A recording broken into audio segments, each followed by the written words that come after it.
La preuve que tu es un chrétien en bonne santé, c'est que tu as soif de Dieu. Mais concrètement, comment savoir que tu as soif de Dieu? Dans cet enseignement, je vais t'expliquer 5 signes majeurs qui te prouvent que tu as ou non soif de Dieu. Et je vais également te donner des clés pour avoir soif de Dieu. Il y a une expérience qui t'attend, il y a une nouvelle dimension de la présence de Dieu que tu dois vivre. Mais pour ça, tu as besoin de la soif. Je te laisse alors le soin de liker, de commenter, me dire en commentaire ce qui t'a béni et impacté, également de partager cette prédication. Et n'oublie pas, on est dans la 2e semaine de notre série Presence, dans ce challenge-là. Et cette semaine, le challenge de lundi à dimanche, c'est 30 minutes par jour minimum en prière en d'autres langues. C'est la série Presence. 5 signes que tu as soif de Dieu. Avant de vous expliquer quels sont les signes que quelqu'un a soif de Dieu, il faut que très rapidement vous compreniez quelle est l'importance et quel est l'intérêt de la soif de Dieu dans la vie du disciple. Un disciple de Christ qui n'a plus soif de Dieu, c'est un disciple qui ne progresse plus. Un chrétien qui n'a pas soif de Dieu, c'est un chrétien qui n'avance plus. C'est bien ça. Un chrétien qui n'a pas soif de Dieu, c'est un chrétien qui stagne dans sa relation avec le Seigneur. Et on peut même évaluer l'état de santé du disciple à la soif qu'il a pour Dieu. Vous savez, il y a quelque chose sur les réseaux en ce moment, beaucoup parlent de prime spirituel. Et beaucoup disent, j'étais à mon prime spirituel en telle année. En 2023, j'étais à mon prime spirituel. C'est là que j'étais le plus chaud, c'est là que j'étais le plus assoiffé. Mais voyez-vous, la volonté de Dieu, c'est pas que vous ayez un prime. La volonté de Dieu, c'est que vous viviez dans le prime. Dieu aimerait que vous soyez en communion et assoiffés de lui tous les jours. D'ailleurs, on peut reconnaître la bonne santé d'un disciple de Christ à la soif de Dieu qu'il a. Tu veux savoir si tu es un disciple de Christ en bonne santé spirituellement parlant? La question que tu dois te poser, c'est à quel point j'ai soif de Dieu? À quel point les choses de Dieu m'intéressent? À quel point les choses de Dieu font un écho en moi?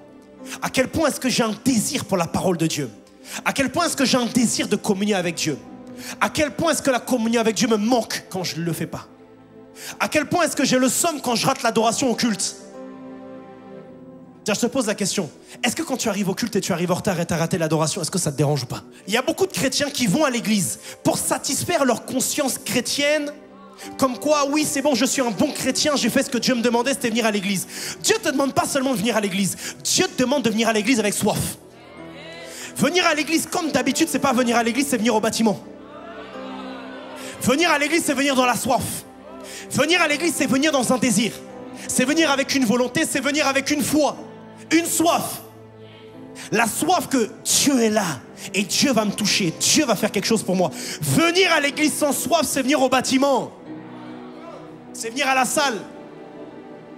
Venir à l'église, ce que Dieu appelle venir à l'église, c'est venir avec une soif. Aujourd'hui, Dieu va me donner une parole. Aujourd'hui, Dieu va me remplir. Aujourd'hui, Dieu va me toucher. Tu sais, si je peux donner une clé, hein, moi, c'est comme ça que j'ai grandi très vite avec Dieu. À chaque fois que j'allais à l'église, je m'attendais à quelque chose de différent.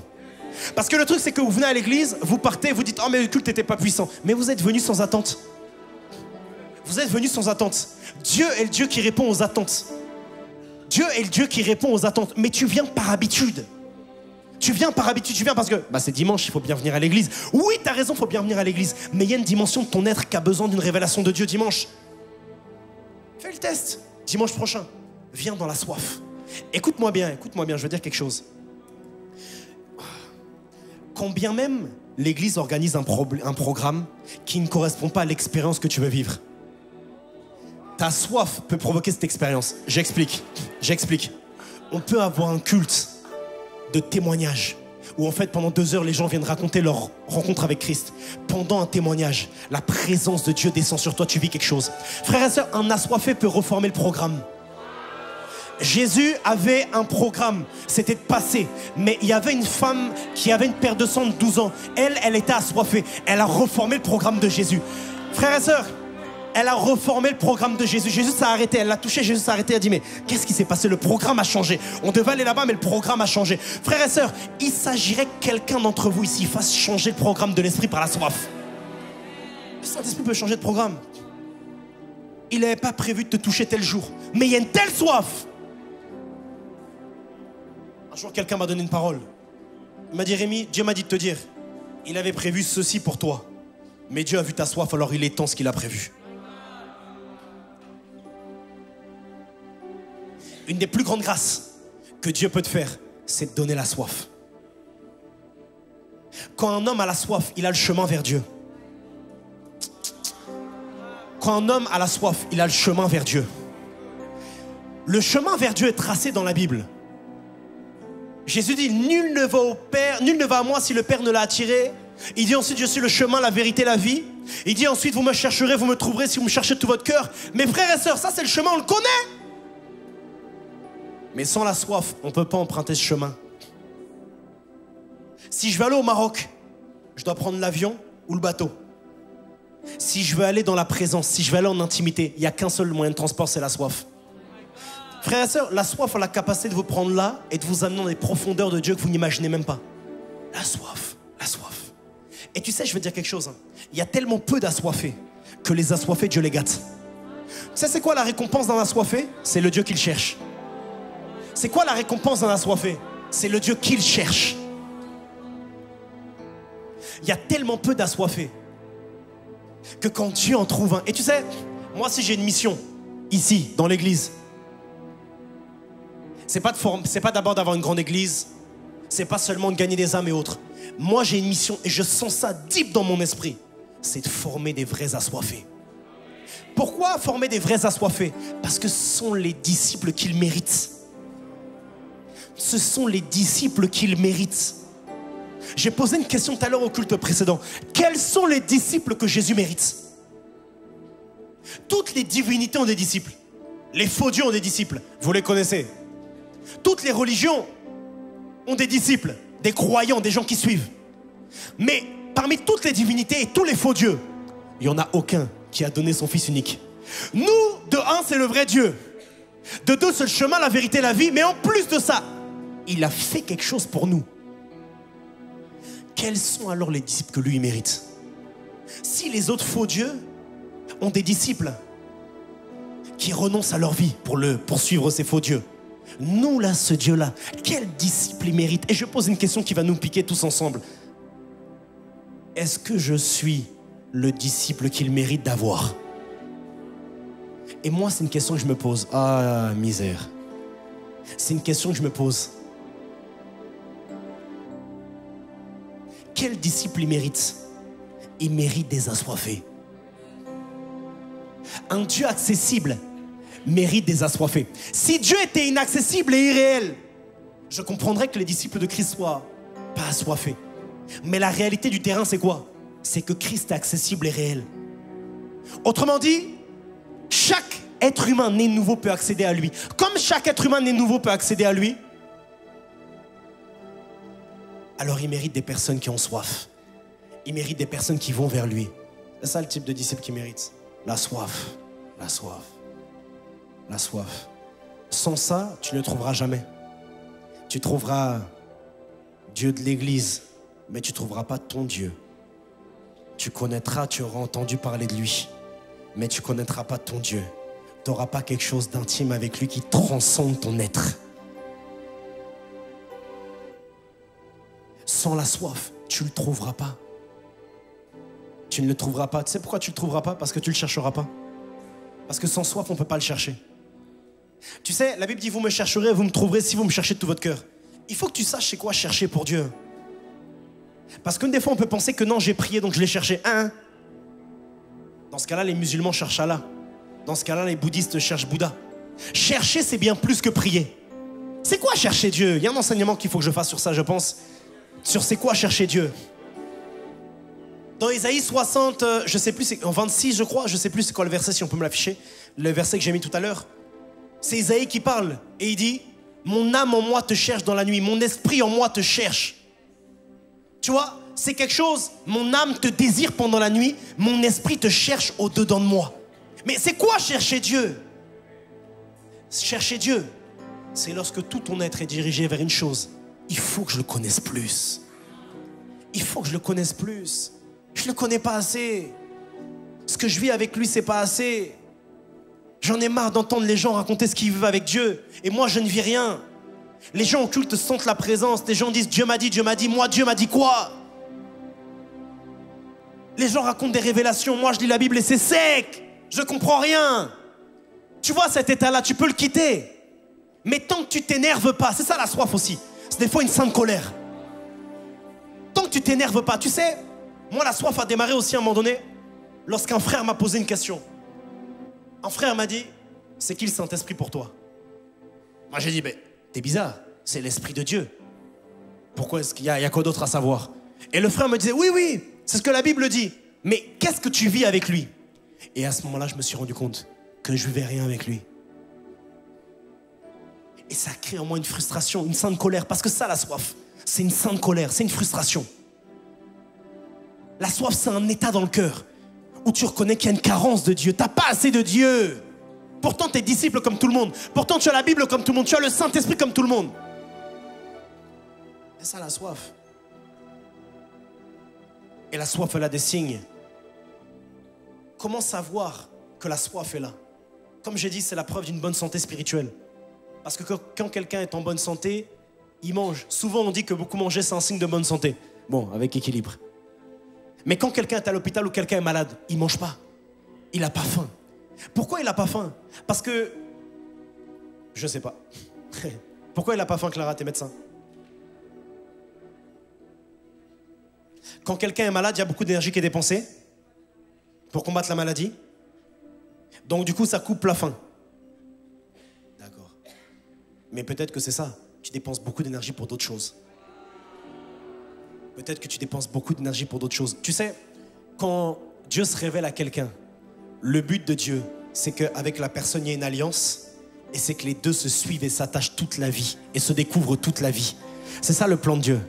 Le plan de Dieu, c'est pas que quelqu'un cherche Dieu la première année de sa conversion.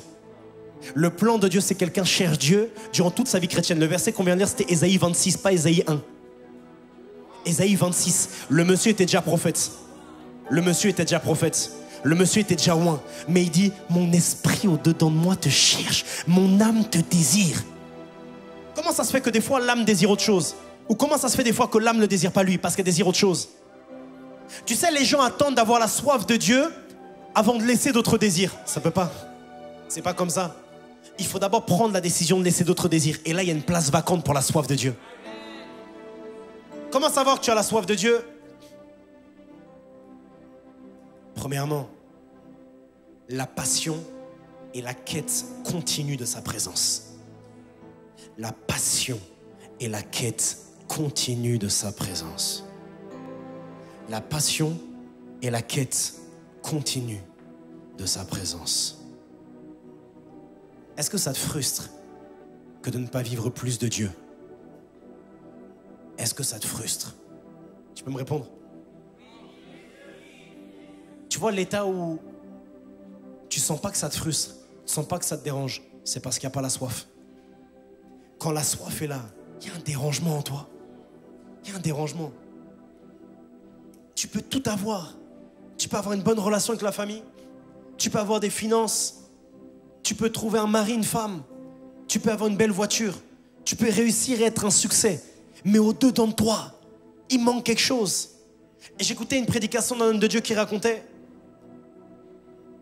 qu'un jour, il y a un homme qui était multimillionnaire, un chrétien. Il avait une belle femme, des beaux enfants. Il avait une belle voiture, une très belle maison. Et en fait, il était tout le temps malheureux. Et à l'époque, les gens à l'église lui disaient, mais qu'est-ce qu'il y a? Tu as tout pour être heureux. Et il disait, mais il me manque Dieu. C'est ça la soif. C'est reconnaître qu'il y a une carence de Dieu. C'est reconnaître qu'il y a un manque de Dieu. Et si tu reconnais ça déjà en toi, c'est bon signe. Si maintenant tu ne sens pas cette carence, c'est très mauvais signe. C'est que ton esprit est KO, ton esprit dort. Tu ne peux pas être un chrétien, tu ne vis pas assez Dieu et pourtant ça ne te fait rien. C'est pas possible, c'est pas normal. C'est pas normal. C'est pas normal. Les apôtres voient Jésus prier. Les apôtres s'arrêtent et disent, attends. Parce que nous aussi on prie. Mais toi, quand on nous voit prier, il se passe des choses. Apprends-nous, apprends-nous, apprends-nous. Il y a tellement de choses qu'il veut que tu vives, que tu ne vis pas ou que tu n'as pas encore vécu. Je peux te dire quelque chose, si Jésus tarde, tu as encore moins vécu avec Dieu que ce que tu vas vivre. Mais le manque de soif te fait croire que c'est bon, j'ai tout vécu. Alors que tu es au début. Moi qui vous prêche, je suis au début de ma marche. Je suis au début de ma marche. Je suis au début. Et il y a une joie en moi, c'est que je me dis, j'ai pas vécu 1% de ce qu'il veut pour moi. Oh my goodness. Il y a une joie en moi, c'est que je me dis que je suis qu'au début. Moi, j'aime être au début. J'aime être au début. J'aime encore n'avoir rien vécu. J'aime encore n'avoir rien fait. Il y a une soif. Il y a encore beaucoup devant. Le problème, c'est quoi? C'est que sans la soif, tu n'avances plus. Et tu stagnes. Et les années passent à l'église, mais tu restes le même. Une passion et une quête continue de sa présence. Tu vois, une quête continue, qui dure. Tu vois, des fois, tu commences à chercher Dieu, tu commences 3 jours de jeûne, après le premier, t'arrêtes. Et Dieu dit, tu veux pas. Au début, c'était l'effervescence. Ça veut dire, au culte, on t'a prêché, au GR, on t'a prêché, et tu t'es dit, non, vas-y, je vais rentrer en 3 jours de jeûne. Mais t'arrives pas, parce que c'est l'effervescence, c'est pas la soif. La soif, c'est pas l'effervescence. La soif, c'est pas un délire. Oh tiens, je vais commencer à chercher Dieu. La soif, c'est réaliser que j'ai pas Dieu. La soif, c'est réaliser, je le connais pas assez. Je connais les versets, mais pas le Dieu dont on parle. Il y a un prophète, Ésaïe, il prophétisait gain. Dans Ésaïe 6, il a une vision de Dieu. Quand il a une vision, il dit, mon Dieu, ce Dieu dont je parlais, je ne le connaissais pas. Moi, j'étais respo de GR. Je prêchais les mercredis. Je prêchais. Un jour, j'ai eu une visitation, je ne veux pas dire de quoi, de qui, de quand, en 2017. Quand j'ai eu cette visitation, j'ai cru que j'allais mourir. J'étais dans ma chambre. J'ai jamais eu autant peur de quelque chose. Et je me suis dit, attends. Donc moi, je parle de quelqu'un, mais quand il se révèle à moi, j'ai trop peur. Donc je ne le connais pas. C'est ça la soif. C'est réaliser qu'il y a une carence. Quand tu lis la Bible, quand tu regardes ta vie, ça te fait rien?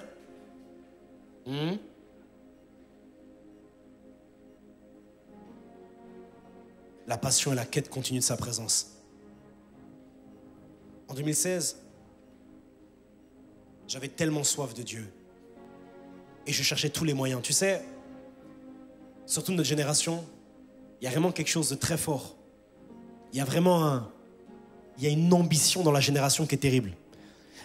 Bon, j'allais dire, j'ai jamais vu ça. J'ai pas connu non plus 40 000 générations, je suis jeune.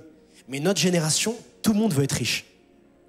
Païen, chrétien, musulman, bouddhiste, tout le monde. C'est-à-dire que, aujourd'hui, avec les réseaux sociaux, on a présenté une manière d'être riche rapidement. Fais du e-commerce, fais ceci, fais cela. Et donc, tout le monde a de l'ambition et tout le monde est optimiste. Et c'est très bien. Mais dirige cette ambition vers Dieu un peu.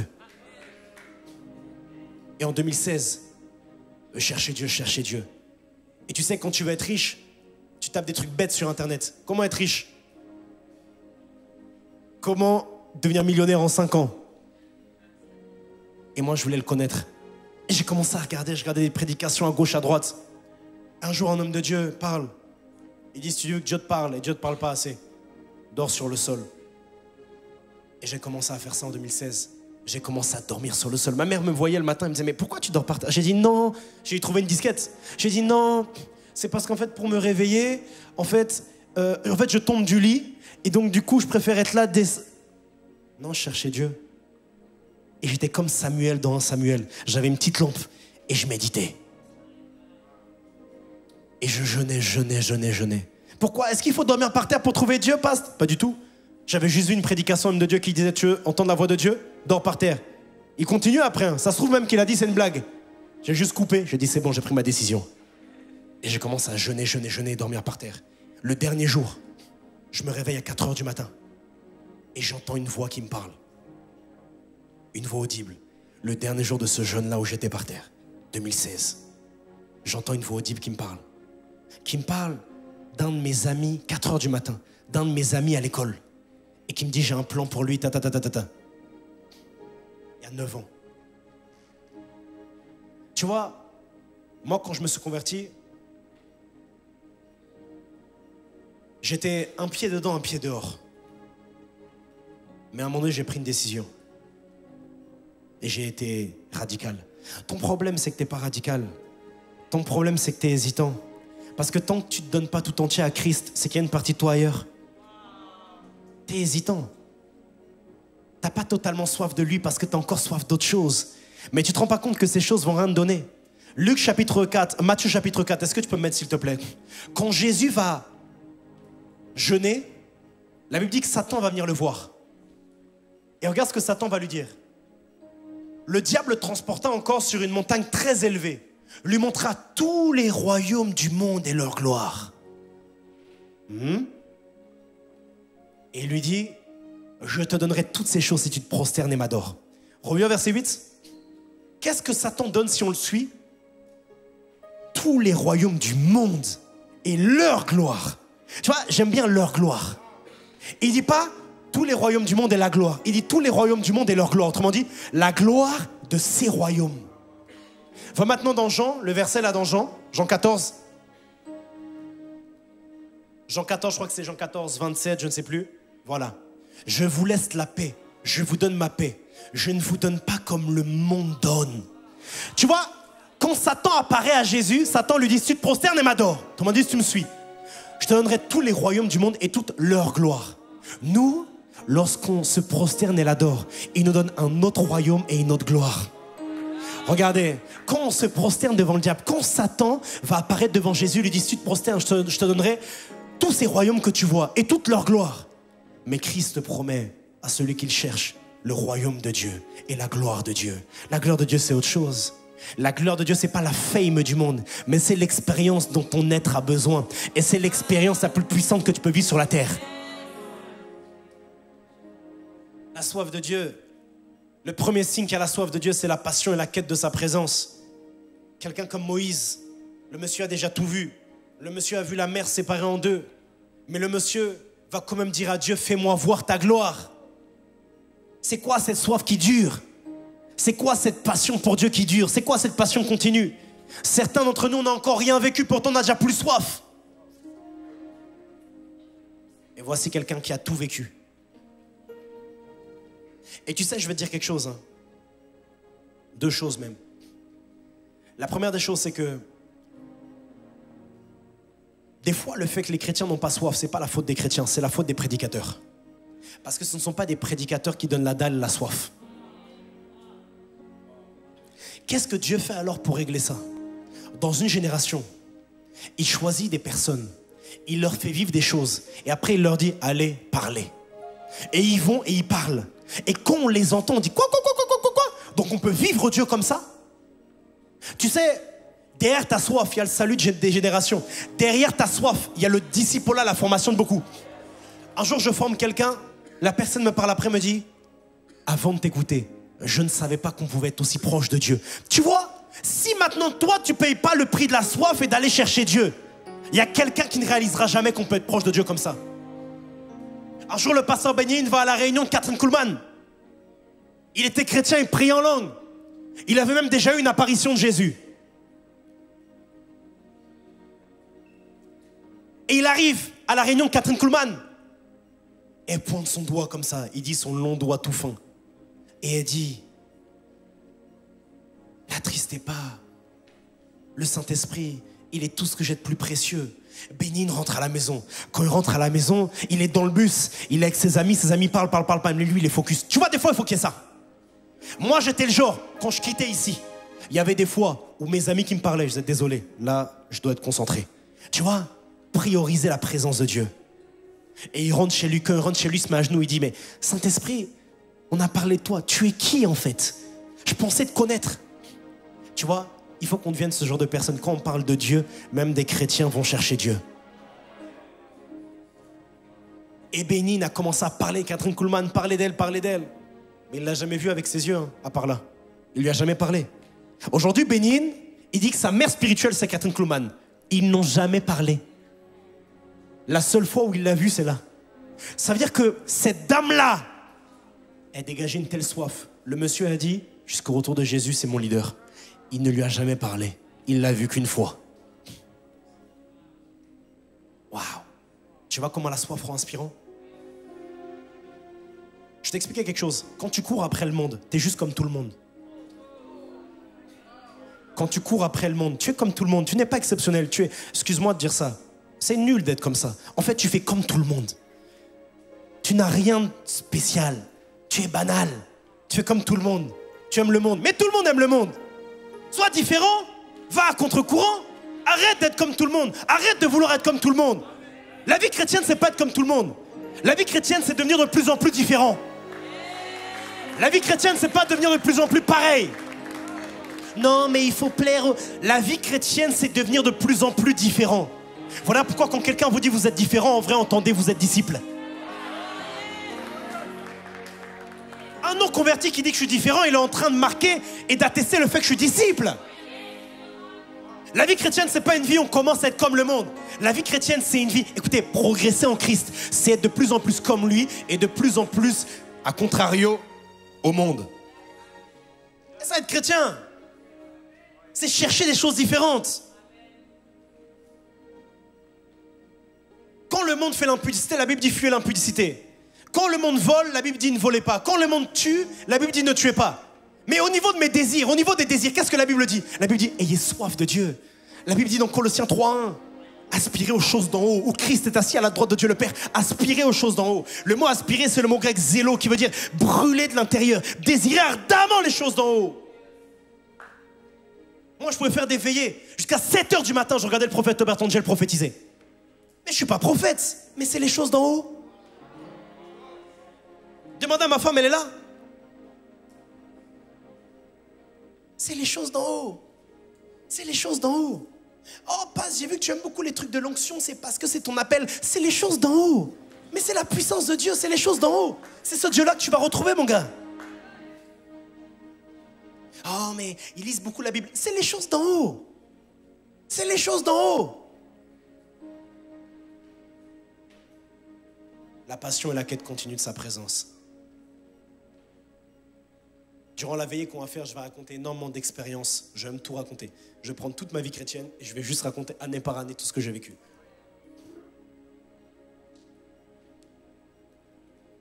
La quête continue de sa présence. Voici le premier signe de la soif. Quelqu'un comme Moïse qui a déjà tout vécu mais qui continue. Vous savez, quand Jésus a jeûné 40 jours, la Bible ne dit jamais que le Saint-Esprit lui a dit « va 40 jours ». La Bible dit juste, le Saint-Esprit conduisit Jésus dans le désert. Il est resté combien de temps? Jusqu'à ce que Dieu lui demande de sortir.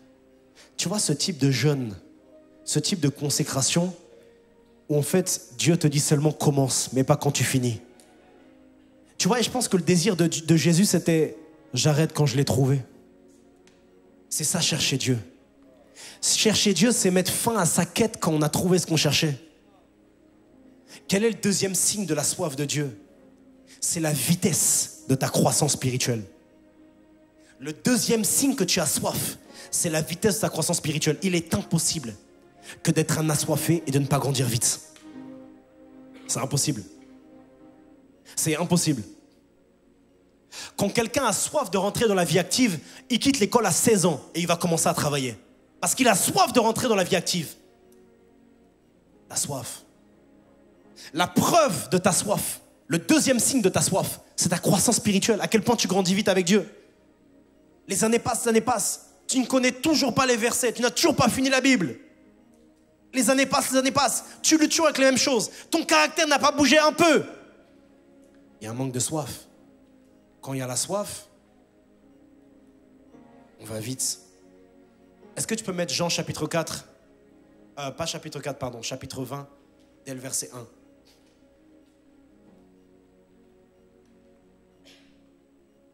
Le premier jour de la semaine, Marie de Magdala se rendit au sépulcre dès le matin. Comme il faisait encore obscur, elle vit que la pierre était ôtée du sépulcre, le tombeau de Jésus. On y va? Elle courut vers Simon-Pierre et vers l'autre disciple que Jésus aimait, c'est-à-dire Jean. Et leur dit, il faut me laisser lire, verset 2. Et leur dit, ils ont enlevé du sépulcre le Seigneur et nous ne savons où ils l'ont mis. Pierre et l'autre disciple sortirent et allèrent au sépulcre. Ils couraient tous deux ensemble, mais l'autre disciple courut plus vite que Pierre et arriva le premier au sépulcre. Pause. L'autre disciple courait plus vite. Il y en a un qui allait plus vite. Pourquoi il y en a un qui allait plus vite? La soif. Il y en a un qui était plus pressé de voir ça. Reste sur ce verset. Il y en a un qui était plus pressé. Donc les deux vont, mais il y en a un qui va plus vite. Pourquoi il va plus vite? Il y en a un qui était pressé. Il fallait qu'il vive ça. C'est pour ça que moi, j'arrive toujours pas à comprendre, excusez-moi, quand vous n'entrez pas à l'église parce que vous attendez quelqu'un. Ça, c'est quelque chose que je ne comprends pas. Comment tu peux Moi, dans ma mentalité, je suis désolé, j'arrive pas. Peut-être que je suis en tort, je me remets en question. Comment tu peux même rater 10 minutes avec lui parce que tu attends quelqu'un qui, au final, aurait une place juste pour qu'il soit à côté de toi? Et tu te rends pas compte que ça, c'est les choses qui l'offensent. Tu sais, hein, la soif te fait faire très attention à ce que tu fais ressentir au Saint-Esprit. La soif te fait faire attention au Saint-Esprit. La soif te fait prendre soin du Saint-Esprit comme si c'était ton enfant, mais en même temps, comme si c'était ton maître que tu ne devais pas décevoir. La soif. Quand on est à l'église ici, moi, j'aime pas qu'on soit là dans la salle et qu'on papote, qu'on mange, qu'on soit sur le téléphone. Pourquoi je fais ça? Parce que c'est sa présence et parce que la soif pousse à l'honorer et à le révérer. Quand on est dans nos méga réunions ici, à chaque fois je demande la même chose aux gens. Fermez les yeux, levez les mains. Et il y a toujours quelqu'un qui reste assis. Tu ne te rends pas compte que tu gâtes la réunion de tout le monde. Parce que Dieu voudrait se manifester d'une certaine manière, mais il ne peut pas, parce qu'il trouve ici quelqu'un qui est déconcentré. Et des fois, l'expérience du voisin n'est pas vécue parce que toi, tu es déconcentré. La présence de Dieu, elle est très sensible. La présence de Dieu, elle est très sensible. L'Esprit de Dieu est très sensible. Il peut des fois avoir un programme lors d'un culte, mais il y a des personnes qui l'indisposent. Il y a des personnes, il y en a un, il lui dit « Viens, viens !» et l'autre à côté dit « Ne viens pas !» Il y en a un qui est là, et l'autre est là sur son téléphone. Ça, c'est pas la soif. La soif n'est pas comme ça. La soif te donne un but quand tu viens vers Dieu. La soif te donne un but. La soif te dit « Il y a une raison pour laquelle je viens, c'est lui. » Pas mes frères et sœurs, lui. Et quand bien même j'ai des frères et sœurs, ma première motivation, c'est qu'ils m'aident à avancer avec lui. Donc là, il y a Jean qui va courir plus vite que Pierre. Verset 5. Regarde la bonne nouvelle.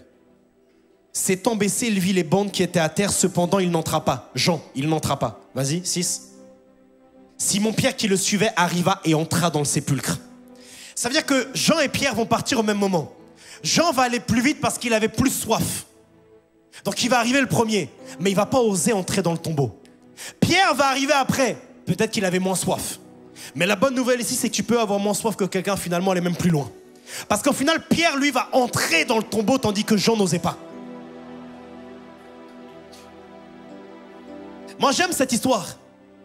Cette histoire, elle montre que les rangs dans le royaume ne sont pas toujours définis.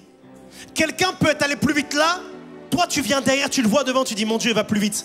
Mais au final, tu le rattrapes et tu vas même plus loin. J'aimerais dire à quelqu'un, écoutez bien, moi je prêche pas la condamnation, moi je prêche la foi. Écoutez bien quelque chose, tu peux être considéré comme le charnel de l'église. Tu peux être celui sur qui personne ne mise. Tu peux même avoir fait des erreurs dans ton passé. Tu peux être tombé, retombé, tomber. Et tu vois des gens aller plus vite. Écoute bien, c'est pas la fin. Écoute bien, c'est pas la fin, c'est pas la fin. Pas la fin, pourquoi? Parce que même s'il y avait Pierre et Jean, Marie était pas là, mais la première personne à avoir vu Jésus, c'était Marie. Donc, des fois, même quand deux personnes courent et qu'une n'est pas là, celle à qui Jésus veut se révéler, c'est celle qui n'est pas là. La première personne à voir Jésus ressuscité, c'était Marie. Mais Marie n'était pas là. Là, il n'y avait que Pierre et Jean qui couraient. Tout ça pour dire quoi? Jean court très très vite, il a plus soif. Après, c'est Pierre qui le rattrape. Parce que dans le royaume, c'est comme ça. Mais même si les deux sont là, assoiffés, et tout le monde pouvait être là à dire, oh là là, my God, mais voici Pierre et Jean, ils ont tellement soif de Dieu, ils courent tellement vite pour aller dans le sépulcre. Il y avait une qui n'était pas là. Et c'est à elle que Jésus s'est révélé. Là, ici, ils ne vont pas voir Jésus ressuscité. Hein. Ils ne vont pas le voir. Là, Jésus était ressuscité, mais ils ne vont pas le voir. Par contre, Marie va revenir derrière. Tu vois, l'endurance même. L'endurance. Est-ce que tu peux aller plus loin? On va voir Marie un peu rapidement. Vas-y, 7, 8. Vas-y, vas-y. Avance, avance, avance. Non, 8. Non, vas-y, 9. 11. 11. Et voilà. Tu vois, 10. Et les disciples sont retournés chez eux. Ok, attends, on va s'arrêter un peu. J'ai parlé de le premier signe d'abord. C'est la passion et la quête continue de Dieu. Regarde quelque chose. Les apôtres, Jean et Pierre, vont retourner chez eux. Pourquoi? Parce qu'ils ne l'ont pas vu. Tu vois, ça c'est une soif que beaucoup vous avez. C'est la soif où vous allez vite, mais vous n'êtes pas persévérant dans votre soif. En fait, tu cherches Dieu. En fait, pendant une durée, tu te donnes. Le problème, c'est que Dieu se révèle après la durée en question. Dieu se révèle à ta limite. Dieu se révèle en gros quand il sent que là, c'est là maintenant qu'il doit se révéler. Ça veut dire que tant que tu ne l'as pas cherché au point que tu n'as plus de force de le chercher, Dieu n'a aucune raison de se montrer. Quand Dieu demande de le chercher, il demande de le chercher de tout son cœur. Mais lui, il entend tout son cœur jusqu'à ce que t'aies plus de moyens, t'es tout fait. Et les disciples s'en retournèrent chez eux. Donc là, ici, Pierre et Jean vont pas voir Jésus. Verset 11. Cependant, Marie se tenait dehors près du sépulcre et pleurait. Elle bougeait pas. La fidélité dans la quête de Dieu, la persévérance. Tant que je ne l'ai pas vu, je reste. Oh my God. Tant que je ne l'ai pas vu, je reste. Ça, c'est une dimension dans la soif de Dieu. Ça, c'est la vraie soif. Et quelques versets plus tard, reste là, Jésus va lui apparaître. Pierre et Jean ne l'ont pas vu. Mais elle va le voir. Tu vois, j'aime ici quelque chose. Elle n'était pas apôtre. Elle n'était pas prophète. Je veux dire quelque chose. Dans le domaine des expériences avec Dieu, le seul titre qui compte, c'est assoiffé. Dans le domaine des expériences avec Dieu, ici, le Seigneur, on n'avait rien à carrer que Pierre et Jean soient des apôtres. Dieu ne cherche pas un apôtre pour le chercher, il cherche un assoiffé. Tu peux être un frère qui vient de te convertir et tu vis plus vieux que d'autres. Après tout, quand Paul a vu Jésus, il était païen, il était juif plutôt. Paul marche comme ça, il n'a rien demandé, Jésus lui apparaît. Tu vois ici, c'est pas un titre qui l'attire, c'est un cœur, c'est une soif. Cependant, Marie se tenait dehors près du sépulcre et pleurait. Elle se baissa, pour regarder dans le sépulcre. Verset 12. Et elle vit 2 anges vêtus de blanc. Tu vois? Elle va rester, c'est là qu'elle voit les anges. Tu sais, ici, ce qu'il y a à comprendre, c'est que si Pierre et Jean étaient restés, ils auraient vu ça aussi. Si Pierre et Jean étaient restés, ils auraient vu ça. Mais ils sont partis. La Bible dit, ils retournèrent chez eux. Ils avaient un programme. Ils avaient des choses à faire. La soif bannit ton programme. Tu sais, dans les codes de l'honneur, le pasteur Elvis avait expliqué qu'un des codes de l'honneur, c'est donner de la valeur et de l'importance à l'agenda de la personne. Honorer Dieu et sa présence, avoir soif, c'est aussi donner de la valeur à son agenda. Ici, les anges n'avaient pas prévu d'apparaître à ce moment-là. Il fallait juste que Pierre et Jean attendent. Mais ils sont partis. Et je te dis, il y a beaucoup de choses que tu n'as pas vécues avec Dieu parce que tu es parti. Il y a beaucoup de choses que tu n'as pas vécues avec Dieu parce que tu n'as pas continué. C'est pour ça que l'Esprit de Dieu parle à quelqu'un et lui dit, tu dois reprendre. Tu dois reprendre cette quête. Tu dois recommencer à chercher Dieu. Parce que tu n'as pas vécu le tout de Dieu. Tu n'as pas vécu ce que Dieu a pour toi encore. Il y a une expérience, il y a une dimension de la présence de Dieu que Dieu veut te faire expérimenter. Mais tu dois retourner dans une quête. Et tu ne dois pas retourner en arrière tant que tu n'as pas eu cette expérience que tu dois vivre. Souvent, les expériences, c'est le saut de Dieu pour marquer une nouvelle dimension. Elle vit 2 anges, vêtus de blanc, assis à la place où avait été couché le corps de Jésus, l'un à la tête, l'autre aux pieds. On y va? Ils lui dirent, femme, pourquoi pleures-tu? Elle répondit, parce qu'ils ont enlevé mon Seigneur. Ok, on va s'arrêter un peu. Les anges vont lui parler. Qui ici a déjà eu une discussion comme ça avec les anges? Personne, n'est-ce pas? Elle va avoir une discussion normale avec les anges. Ça veut dire, ils vont parler comme ça. Ils vont dire, pourquoi tu pleures? Elle va... mais c'est qui eux là?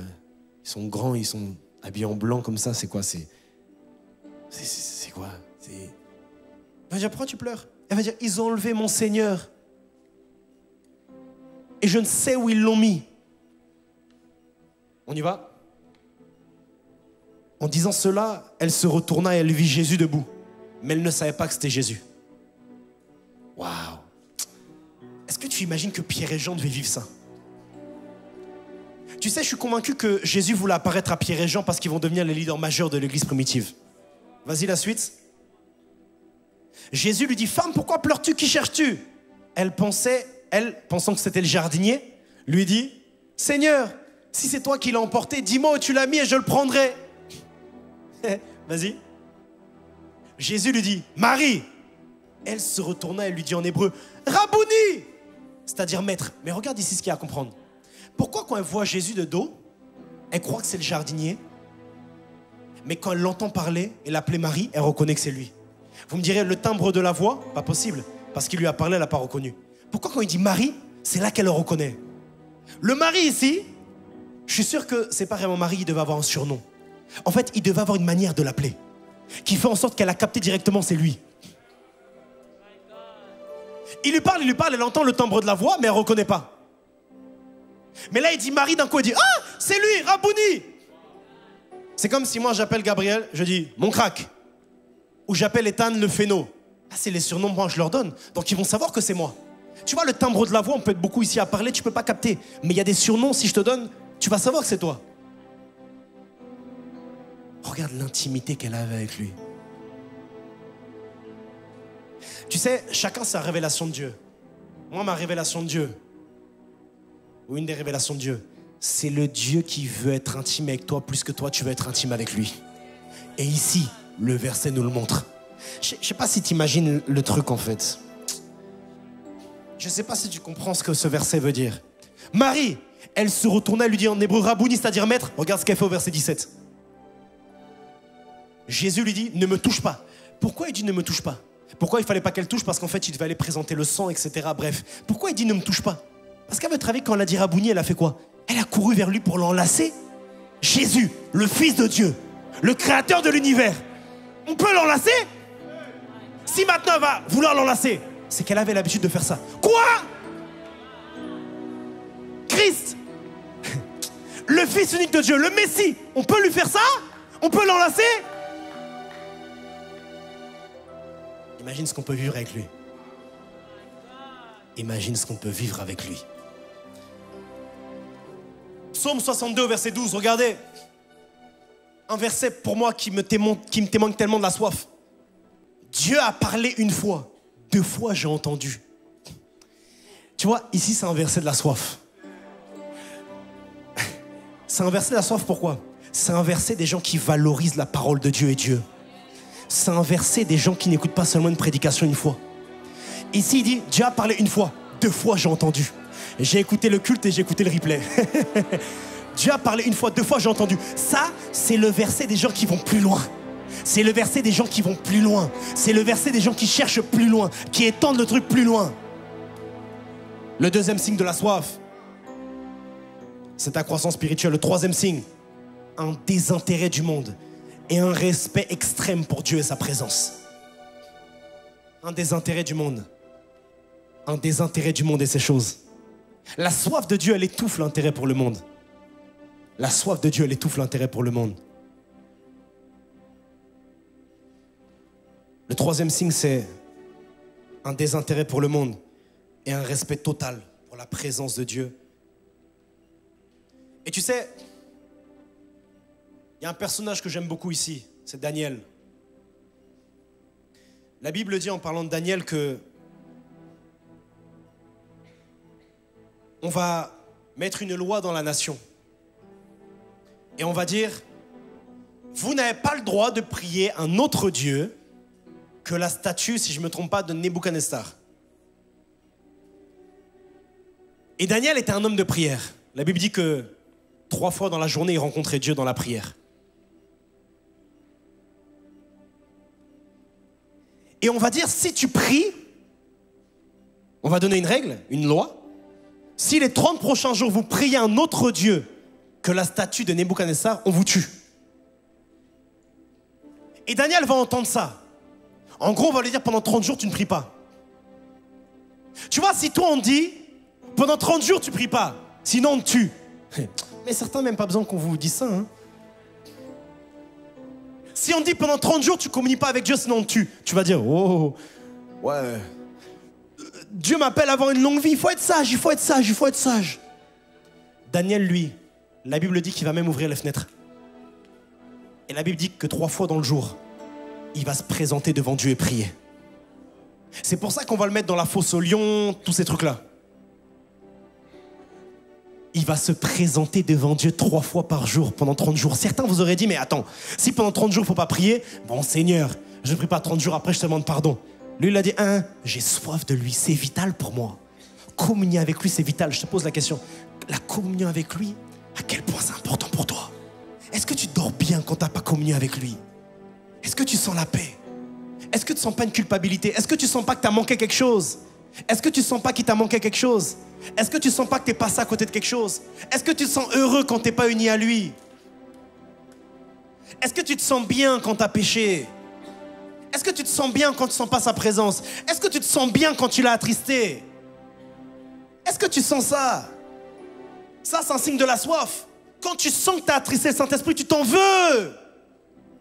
Et tu dois te repentir. Moi, hier, j'étais là, je commençais à préparer les prédications, je prie à la maison, je prie.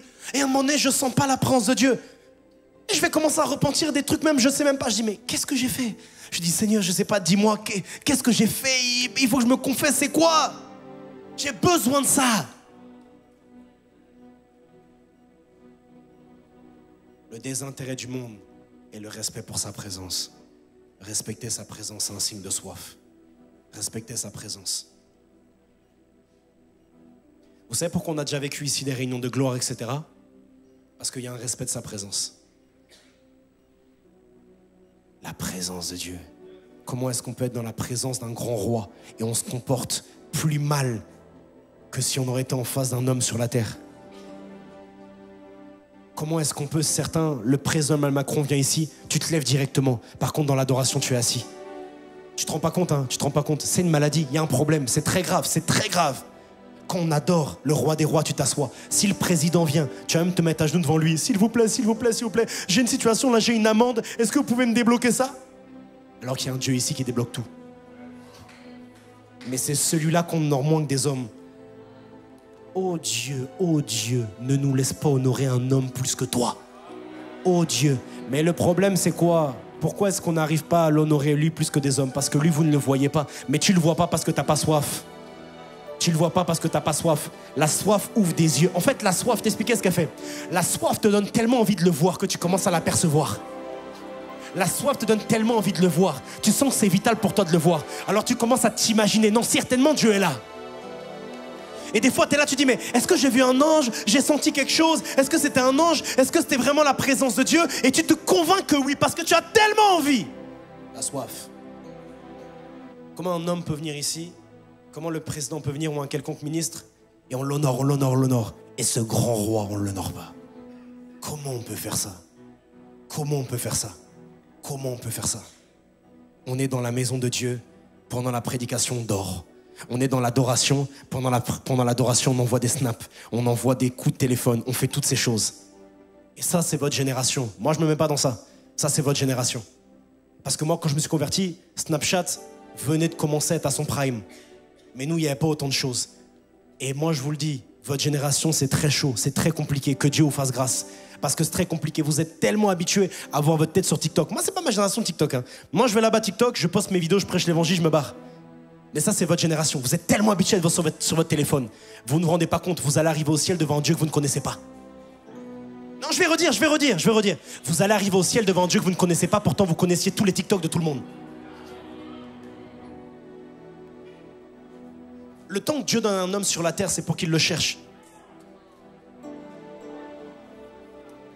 Trop distrait. Dès que je commence à prier au bout de 5 minutes, je commence à penser à tout et rien. Tu te rends pas compte qu'il y a un problème, c'est pas normal. Et comme en plus, je veux dire quelque chose, comme dans cette génération, tous les chants qu'on fait, c'est que des chants d'atmosphère, c'est que des... j'aime beaucoup ces chants, mais que des chants, tu vois, ouvre la porte. En fait, avec un BPM élevé, tu vois. Il me dit, monte ici, nana.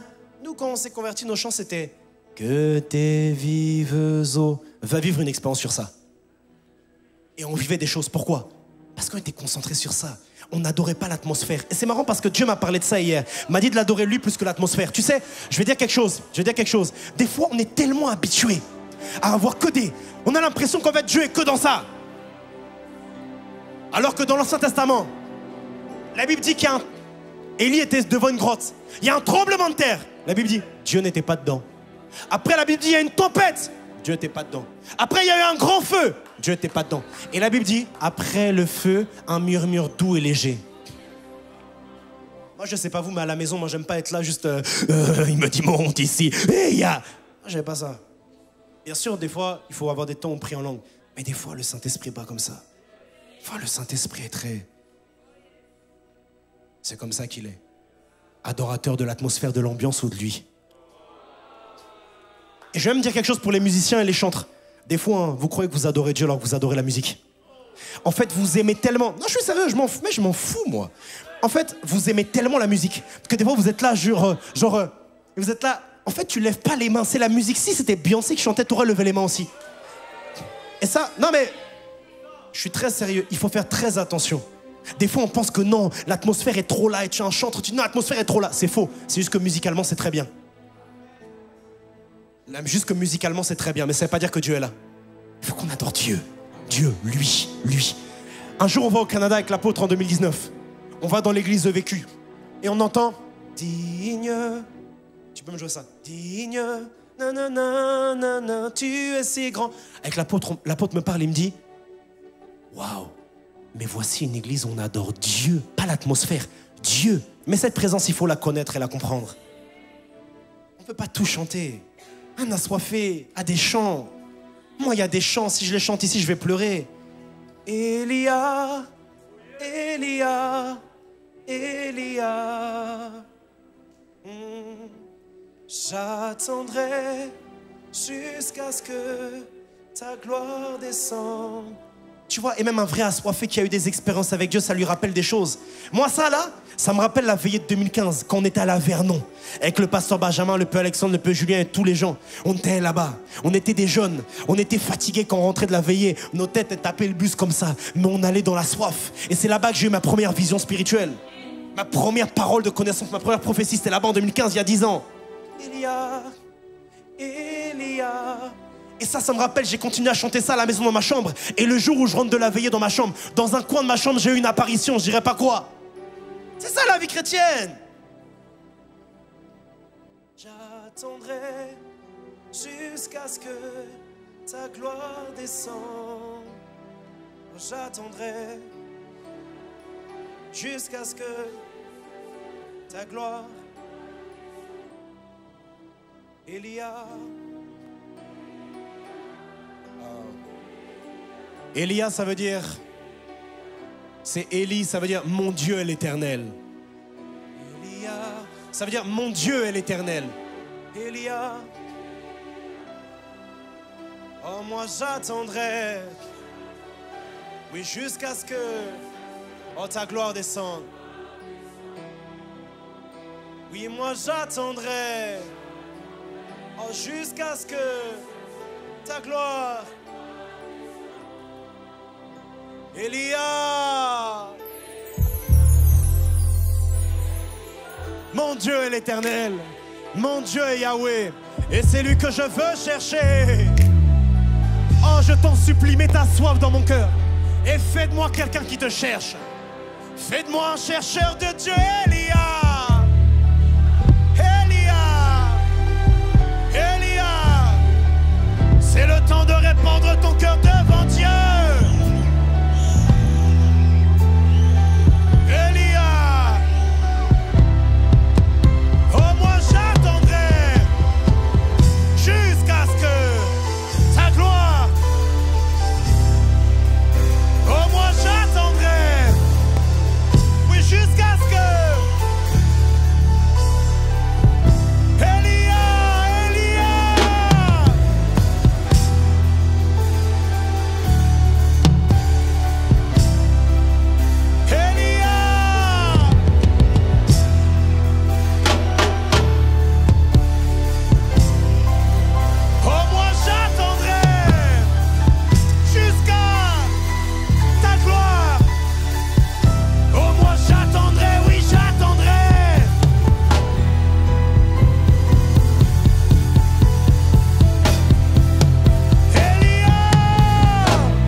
chercherai le matin, je te chercherai le soir. Elia, Elia, adore Dieu. Elia, l'Éternel est là, lève les mains, ferme les yeux. Lève les mains, ferme les yeux. Dis-lui, j'attendrai.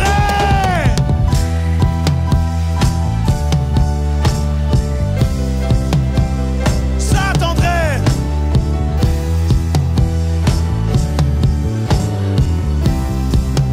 Elia.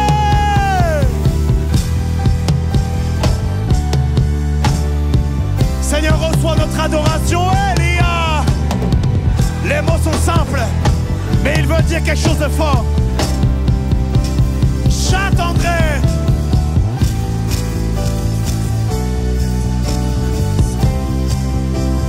J'attendrai.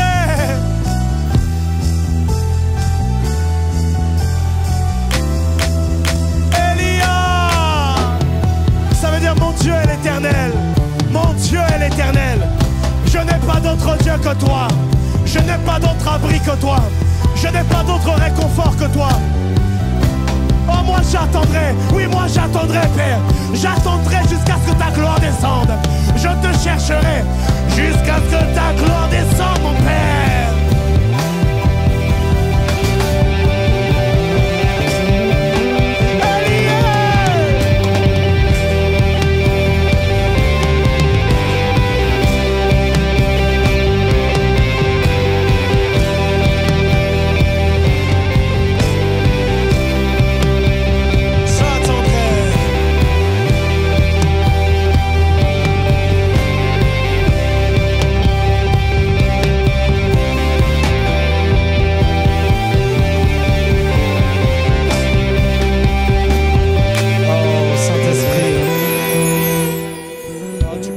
Tu peux lui parler, vas-y.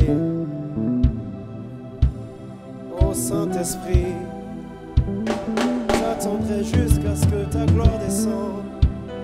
Oh Saint-Esprit, j'attendrai jusqu'à ce que ta gloire descende. Oh, moi je te chercherai, moi je t'attendrai, moi je crierai à toi,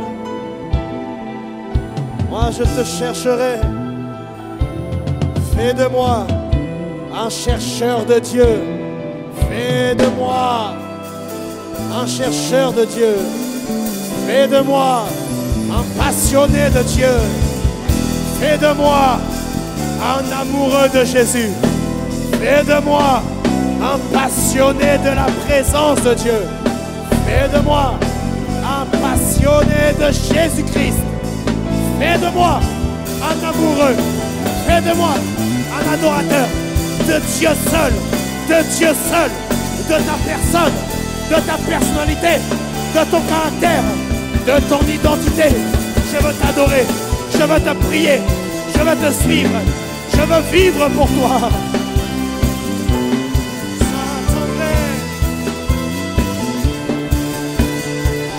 Exprime ton amour à Dieu, exprime ton amour à Dieu.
Saint-Esprit me demande de vous donner un sujet de prière. L'Esprit de Dieu m'a parlé, on peut tous fermer les yeux. L'Esprit de Dieu m'a parlé et m'a dit, dis-leur de me demander la grâce que d'être mon ami. Nous allons demander la grâce que d'être ami de Dieu. Là où tu es, alors que tu as les yeux fermés, je veux juste que tu demandes ça à Dieu. Fais-moi la grâce d'être ton ami. Vas-y, dis-lui ça. Fais-moi la grâce d'être ton ami. Fais-moi la grâce d'être ton ami. Fais-moi la grâce d'être ton ami. Oh my God. Je te laisse demander ça à Dieu. C'est quelque chose de très profond. Fais-moi la grâce d'être ton ami. Est-ce qu'on peut jouer un son d'amitié avec Dieu? Fais-moi la grâce d'être ton ami.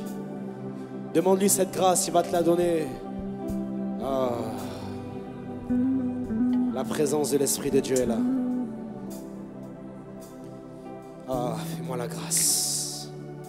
Fais-moi la grâce que d'être ton ami. Fais-moi la grâce que d'être ton ami. Fais-moi la grâce que d'être ton ami.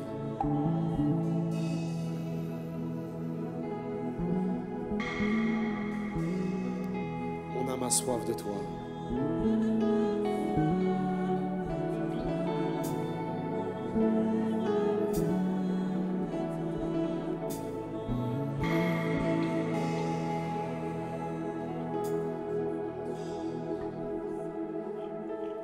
Je suis triste sans toi. Je meurs loin de toi.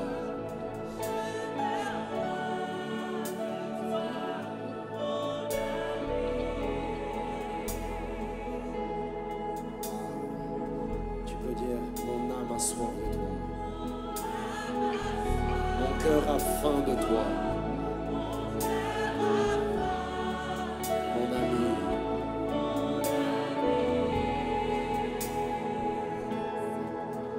Nous allons dire, je suis triste sans toi. C'est une dimension dans la soif. Je meurs loin de toi. Avant, je ne comprenais pas les paroles, mais c'est une dimension dans la soif. C'est une dimension dans la soif. Je suis triste sans toi, je meurs loin de toi. C'est une dimension dans la soif. Disons-lui, mon âme a soif de toi. Mon cœur a faim.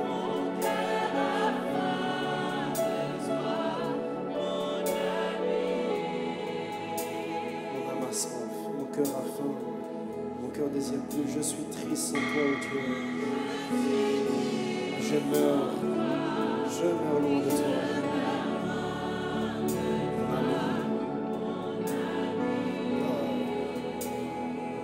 Mon âme a soif, mon âme a soif de toi, mon âme a soif. Mon cœur a faim.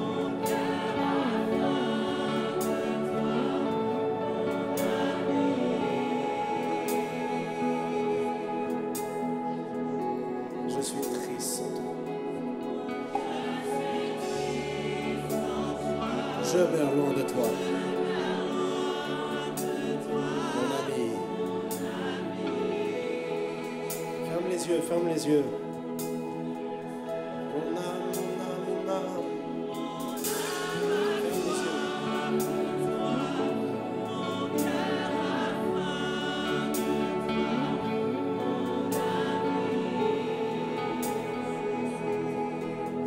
Moi je suis triste, moi je suis triste sans toi. Je meurs loin de toi.